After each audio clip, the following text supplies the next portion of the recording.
Shalom. Devosi Yosua pasal 21, fokus ayat 43 sampai 45, demikian firman Tuhan. Jadi seluruh negeri itu diberikan Tuhan kepada orang Israel, yakni negeri yang dijanjikannya dengan bersumpah untuk diberikan kepada nenek moyang mereka. Mereka menduduki negeri itu dan menetap di sana. Dan Tuhan mengaruniakan kepada mereka keamanan ke segala penjuru, tepat seperti yang dijanjikannya dengan bersumpah kepada nenek moyang mereka. Tidak ada seorang pun dari semua musuhnya yang tahan berdiri menghadapi mereka. Semua musuhnya diserahkan Tuhan kepada mereka.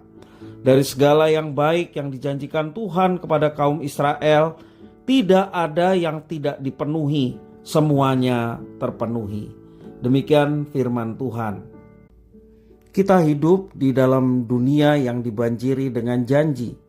Televisi dan media sosial, misalnya YouTube, adalah corong janji itu diumbar. Namun seringkali tebaran janji itu hanya semu.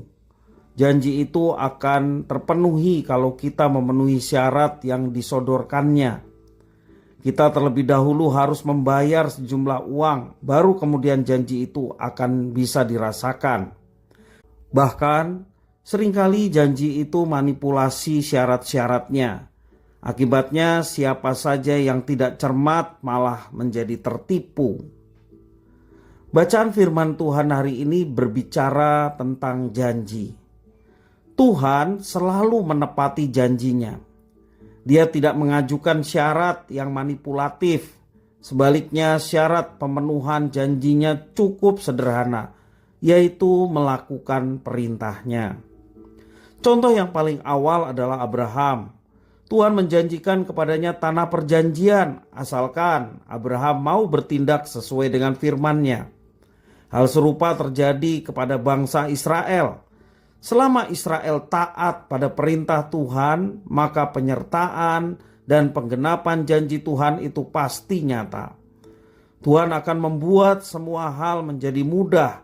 Bahkan jika tantangan musuh datang, mereka tidak akan tahan berdiri menghadapi Israel. Itulah yang tertulis di dalam ayat yang 43 sampai 45. Tuhan menjamin keamanan bangsa Israel. Relasi dengan Tuhan ternyata cukup sederhana, walau sulit dalam prakteknya. Kita berhubungan dengan Tuhan dijembatani oleh janjinya dan ketaatan. Dua hal ini harus berjalan seimbang, sama seperti antara hak dan kewajiban. Kita akan mendapatkan hak jika kita sudah melaksanakan kewajiban. Prinsip ini tidak bisa dibalik. Jika kita mengklaim janjinya, maka perintahnya pun harus kita eksekusi. Pendeknya, mujizat itu nyata jika firman Tuhan terlaksana. Hanya ketaatan kita yang bisa membuat Tuhan bertindak, bukan uang, bukan korban, atau dalam tanda petik sogokan-sogokan lainnya, untuk kita boleh melihat karya Tuhan dan janji Tuhan dinyatakan.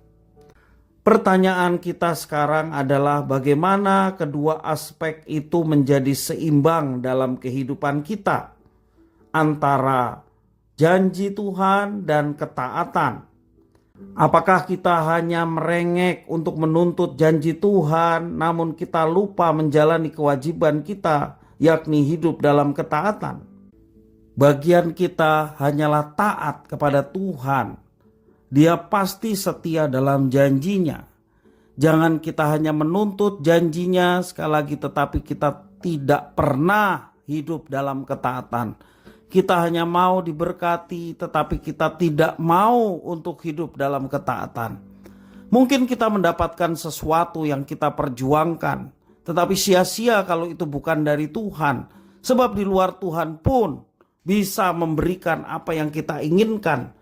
Dan itulah kuasa kegelapan yang ingin mempengaruhi kita untuk jauh dari Tuhan. Karena itu sebagai anak-anak Tuhan, mari kita hidup dalam ketaatan.